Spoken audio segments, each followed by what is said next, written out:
Friends, welcome to my YouTube channel. So guys, आज के इस वीडियो में हम लोग देखने वाले हैं जो आपका एसएससी जीडी का 20 फरवरी का सेकंड शिफ्ट का एग्जाम हो गया दोस्तों। 20 फरवरी सेकंड शिफ्ट में पूछे गए सभी क्वेश्चंस इस वीडियो में डिस्कस करेंगे, तो इस वीडियो को पूरा ज़रूर देखिए। वीडियो अच्छा लगे तो प्लीज़ वीडियो को लाइक और शेयर जरूर करें। और जो भी हमारे नए बच्चे हैं, जिन बच्चों ने चैनल को सब्सक्राइब नहीं किया है, तो प्लीज़ चैनल को सब्सक्राइब करके नोटिफिकेशन बेल ऑन करना ना भूलें। तो चलिए वीडियो को स्टार्ट करते हैं। तो देख लेते हैं एसएससी जीडी के 20 फरवरी के सेकंड शिफ्ट के एग्जाम में कैसे क्या क्वेश्चंस पूछे गए हैं। तो सेशन को एक बार शेयर कर दीजिए आप लोग और वीडियो को जल्दी से लाइक कर दीजिए। अगर आपको इसकी पीडीएफ चाहिए तो आप हमारा व्हाट्सएप ग्रुप ज्वाइन कर लीजिए। व्हाट्सएप ग्रुप का लिंक मैंने इस वीडियो के डिस्क्रिप्शन में दे दिया है, तो ध्यानपूर्वक वीडियो को देखेगा।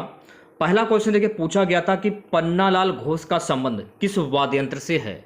देखिए, पन्नालाल घोष का जो संबंध है ना, बांसुरी वाद्य यंत्र से है, तो बांसुरी आपका सही आंसर हो जाएगा।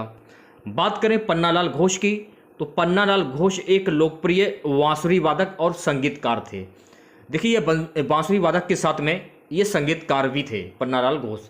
इनकी मृत्यु की अगर हम बात करें तो इनकी मृत्यु वर्ष 1960 में हुई थी। तो मृत्यु भी याद कर लीजिए, क्योंकि पेपर में कहीं से भी कुछ भी पूछा जा सकता है। दूसरी बात, उन्हें भारतीय शास्त्रीय बांसुरी के पायनियर के रूप में भी जाना जाता है, तो ये भी फैक्ट आपको ध्यान में रखना है।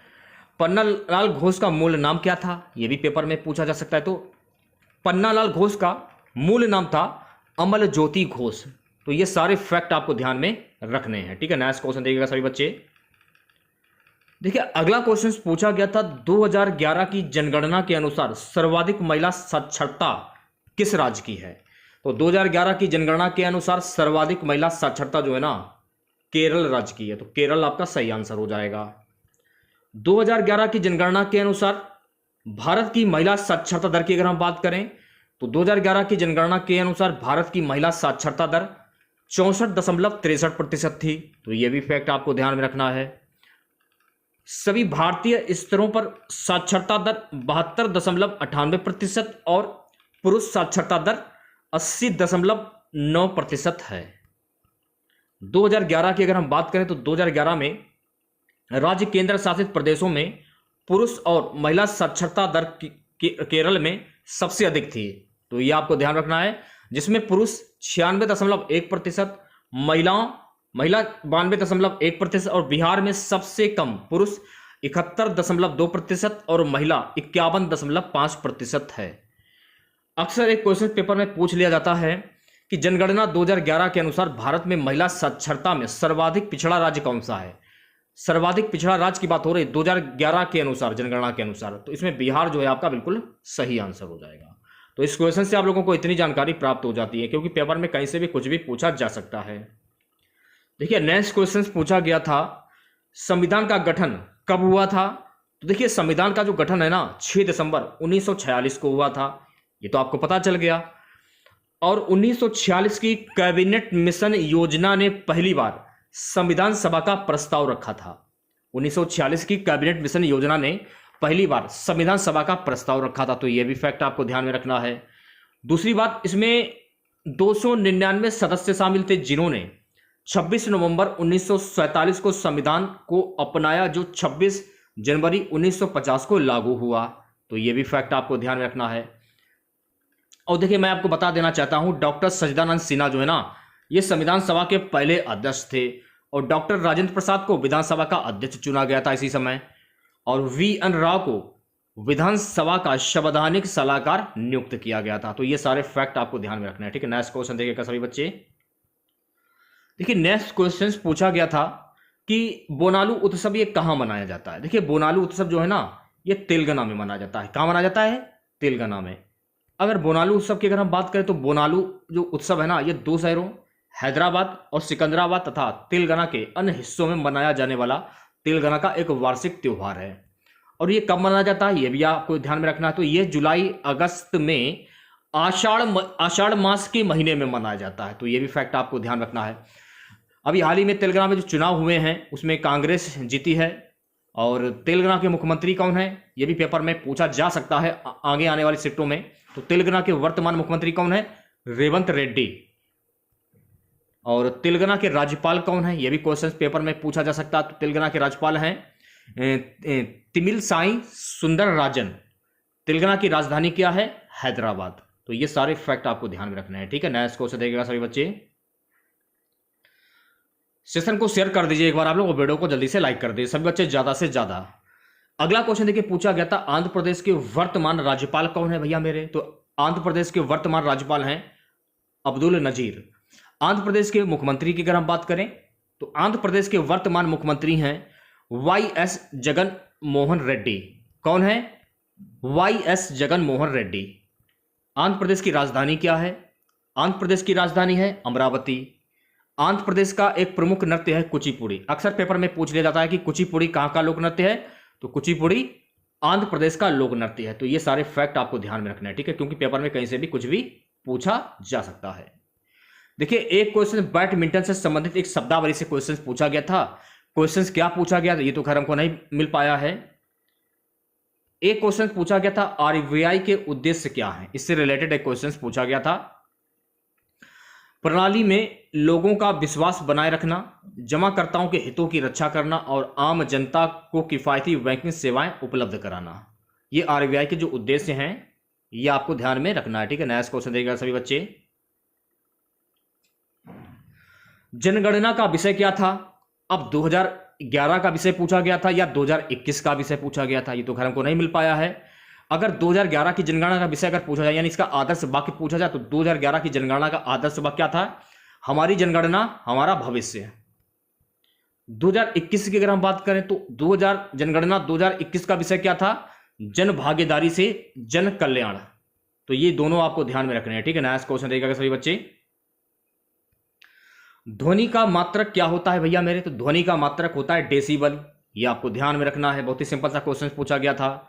डेसिबल जिसका संक्षिप्ताक्षर डीबी है और ध्वनि में माप की आमतौर पर इस्तेमाल की जाने वाली इकाई है, ठीक है। नेक्स्ट क्वेश्चन देखिएगा सभी बच्चे। आर्टिकल 333 से रिलेटेड एक क्वेश्चन पूछा गया कि आर्टिकल 333 किससे संबंधित है? विधानसभा में एंग्लो इंडियन के द्वारा मनोनीत किया जाता था और 2019 में इसे समाप्त कर दिया गया था। भारतीय संविधान के अनुच्छेद 170 में पहले से होते हुए भी अनुच्छेद 333 में किसी राज्यपाल को यह अधिकार दिया जाता है कि यदि वह चाहे तो अपनी मर्जी से उस राज्य की विधानसभा में किसी आंग्ल भारतीय का नाम निर्देशित कर सकता है, ठीक है। नेक्स्ट क्वेश्चन देखेगा। एक क्वेश्चन था कि भारत के दूसरे सीडीएस कौन थे? तो भारत के दूसरे सीडीएस थे अनिल चौहान, ठीक है। भारतीय सेना के retired lieutenant general Anil Chauhan देश के दूसरे सीडीएस हैं, यह आपको ध्यान रखना है। जनरल बिपिन रावत की हेलीकॉप्टर क्रैश में निधन के बाद उन्हें 28 सितंबर 2022 को सीडीएस के रूप में नियुक्त किया गया था। लिंडर पेस का संबंध किस खेल से? यह क्वेश्चन देखिए पूछा गया था। तो देखिए लिंडर पेस का जो संबंध है ना, टेनिस से होगा। किससे होगा? टेनिस से। और टेनिस में देखिए लिंडर पेस, सानिया मिर्जा, महेश श्रीनिवास भूपति, यूकी भाबरी, रोहन बोपन्ना का संबंध जो है ना टेनिस से होगा। तो ये भी फैक्ट आपको ध्यान में रखना है, ठीक है। नेक्स्ट क्वेश्चन देखेगा। क्रिकेट से संबंधित नहीं है, इस प्रकार का एक क्वेश्चन पूछा गया था। क्वेश्चन तो खैर हमको नहीं मिल पाया कि क्वेश्चन में क्या पूछा गया था। अब देखिए यहां से आपके जो हिंदी के क्वेश्चन स्टार्ट हो जाते हैं। हिंदी के क्वेश्चन देख लीजिए कि हिंदी में कैसे क्या क्वेश्चन पूछे गए थे। जैसे कि पूछा गया था उल्लास पूछा गया था या उत्साह पूछा गया था, ये तो खैर हमको नहीं पता है।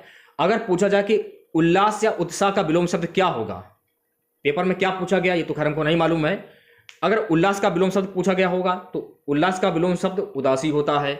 उत्साह का विलोम शब्द पूछा जाए तो उत्साह का विलोम शब्द निरुत्साह होता है। तो ये आपको ध्यान रखना है। विलोम शब्द का अर्थ क्या होता है? उसका उल्टा। जैसे उल्लास तो उदासी, उत्साह निरुत्साह, बहुत सिंपल सा है। कल मैंने अपने प्रैक्टिस सेट में आपको कराए भी थे। नेक्स्ट क्वेश्चन देखेगा सभी बच्चे। नेक्स्ट क्वेश्चन पूछा गया था विरल का विलोम शब्द क्या होता है? अब देखिए विरल का विलोम शब्द होता है शगन। और मान लीजिए अगर ऑप्शंस में अविरल आ जाए, सुलभ आ जाए, सर्वसुलभ आ जाए या घना आ जाए तो आप इस पर भी टिक कर सकते थे, ठीक है। नेक्स्ट क्वेश्चन देखिएगा सभी बच्चे। स्त्री का पर्यायवाची शब्द क्या होगा? यह क्वेश्चन पूछा गया था। तो देखिए स्त्री का पर्यायवाची में ऑप्शंस में हमको नहीं पता था कि ऑप्शंस में क्या थे क्या नहीं थे, ये तो मैं आपको नहीं बता सकता हूं। तो स्त्री का पर्यायवाची शब्द वनिता होता है, महिला होता है और औरत होता है इत्यादि, ठीक है।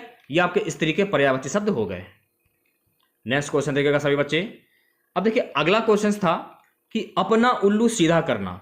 जैसे कि एक व्यक्ति है, बहुत सीधा है, और आपको उस व्यक्ति से काम पड़ा, आप उस व्यक्ति को घास भी नहीं डालते हैं, थोड़ा बहुत बोलते हैं, आपको उस व्यक्ति से काम पड़ा, आपने अपना काम निकलवा लिया और बाद में आपने उसको ठेंगा दिखा दिया, तो इसका आप क्या कहेंगे? अपना उल्लू सीधा करना, यानी अपना काम निकालना, इसका मुहावरा हो जाएगा। मुहावरे भी कल मैंने आप लोगों को कराए थे प्रैक्टिस सेट में।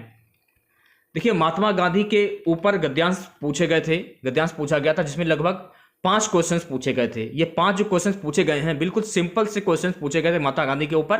तो ये 5 क्वेश्चन बिल्कुल फ्री के थे। तो इन 5 क्वेश्चन से आप कट ऑफ के दायरे में आ सकते हैं। और वाक्य शुद्धि से 2 प्रश्न पूछे गए थे, ये भी आपको ध्यान में रखना होना चाहिए। अनेक शब्दों के लिए एक शब्द से एक प्रश्न पूछा गया था। तो खैर हमें इतने ही क्वेश्चन मिल पाए थे, और बाकी के तो क्वेश्चन हमको नहीं मिल पाए थे। जितने क्वेश्चन मिले थे वो मैंने आप लोगों के सामने शेयर कर दिए, वो भी अच्छी तरह से शेयर किए मैंने आप लोगों के सामने, ताकि आप लोगों के अच्छे से समझ में आ जाए। ठीक है, तो अगर आप लोगों को वीडियो अच्छा लगा हो तो प्लीज़ वीडियो को लाइक और शेयर जरूर करें, और चैनल पर नए हैं और जिन लोगों ने अभी तक चैनल को सब्सक्राइब नहीं किया है तो प्लीज़ चैनल को जरूर सब्सक्राइब करें और नोटिफिकेशन बेल ऑन करना ना भूलें। देखिए, अगर आपको इसकी पीडीएफ चाहिए तो आप हमारा व्हाट्सएप ग्रुप ज्वाइन कर लीजिए। व्हाट्सएप ग्रुप का लिंक मैंने इस वीडियो के डिस्क्रिप्शन में दे दिया है। तो मिलते हैं नेक्स्ट वीडियो के साथ। जय हिंद, जय भारत।